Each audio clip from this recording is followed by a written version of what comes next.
Krasna si, bistra hči planin, vrtka v prirodni si lepoti. Poti prozornih globočin, nevihte temne srd ne moti.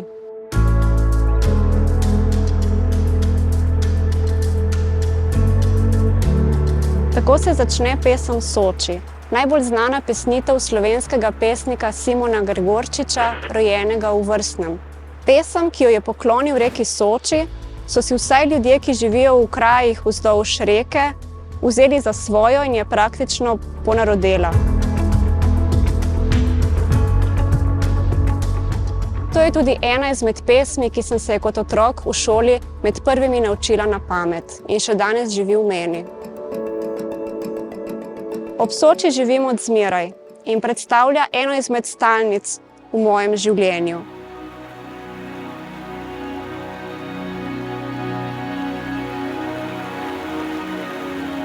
Če se poleti grem k njej hladit, v hladnejših mesecih k njej zahajam, ko potrebujem ravnotežje ali oddih od preveč natrpanega vsakdanika. K Soči grem tudi, ko potrebujem čas za razmislek, bodisi povezan z mojim delom, s pisanjem ali čim drugim.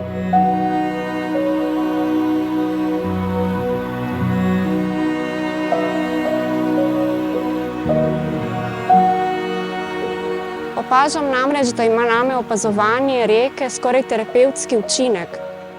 V nasprotju z neko stoječo vodo, kakršna je jezero, namreč njeno neprestano gibanje, njen tok spodbudi tudi tok misli in spodbudi človeka k gibanju, k delovanju.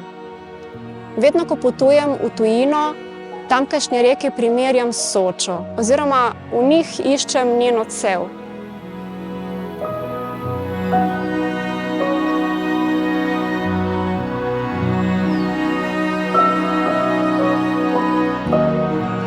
Vendar pa ob nobeni drugi reki ne doživljam tega, kar doživljam ob reki Soči. To pa zato, ker me nanjo vežejo številne podobe in pa tudi zgodbe, bodisi zgodbe, ki sem jih sama doživela, ko smo kot otroci z družino hodili se kopat na Sočo, ali zgodbe, ki so mi jih pripovedovali drugi. Tudi zaradi tega, vseh podob in zgodb, je Soča seveda našla pot tudi v moje pisanje. V svoje zgodbe skušam preslikati občutja, ki jih v meni vzbuja. Moji liki pa zahajajo k Soči kot v prostore druženja, oziroma se zanje tudi včasih ob Soči zgodi nekaj prelomnega v življenju.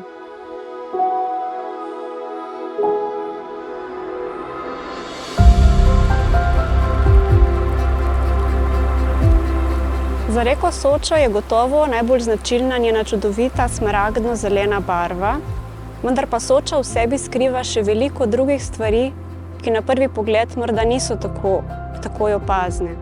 Soča je namreč tesno prepletena z zgodovino, natančneje s Prvo svetovno vojno, saj je vzdolž njene struge potekala Soška fronta. V teh krajih so potekale številne bitke, med drugim tudi v prostoru, kjer se nahajamo ravno zdaj,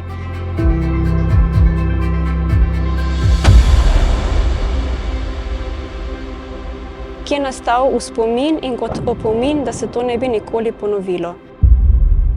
To je muzej na odprtem Ravelnik.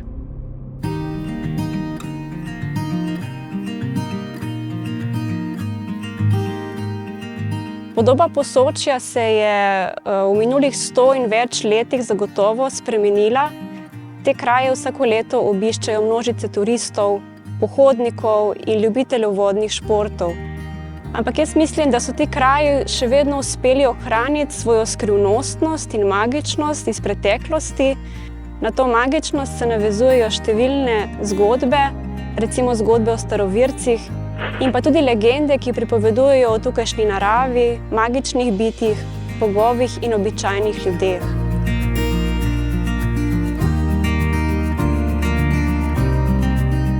Ena izmed najbolj znanih legend je zagotovo legenda o Zlatorogu, ki pripoveduje o človekovem pohlepu in izgubi gorskega raja. Meni je pa še posebej ljuba legenda o nastanku reke Soče. Ta legenda pravi, da so nekoč v dolini Trente živeli 3 bogovi: Triglav, Mangart in Jalovec. Bili so dobri in pomagali so domačinom. Nekega dne pa je v dolino prišel hudoben velikan z zelo slikovitim imenom Vodobruhec. Tako se je imenoval, ker je skozi široko odprta usta neprestano bruhal vodo in tako tudi poplavil dolino in povzročil domačinom številne težave. Ti so se zato po pomoč obrnili na bogove.